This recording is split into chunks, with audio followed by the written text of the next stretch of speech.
Bali TV.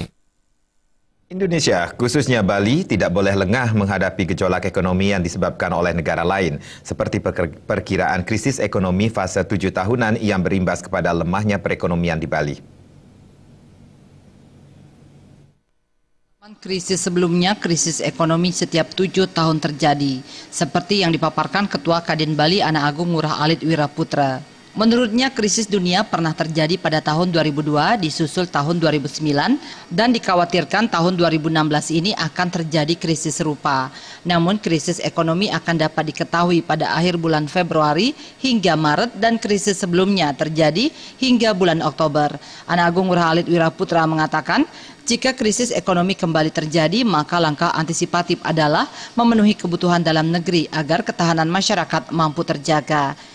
Bahwa siklus krisis ekonomi Amerika 7 tahunan yang terjadi tahun 2002, kemudian 2009, dan kita berharap ini tidak terjadi di 2016. Nah, bagaimana kita mengatasi krisis ini?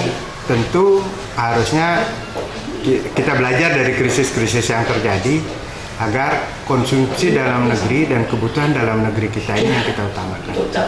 Artinya pemenuhan kebutuhan terhadap produk-produk kita, tentu ini yang harus kita tingkatkan.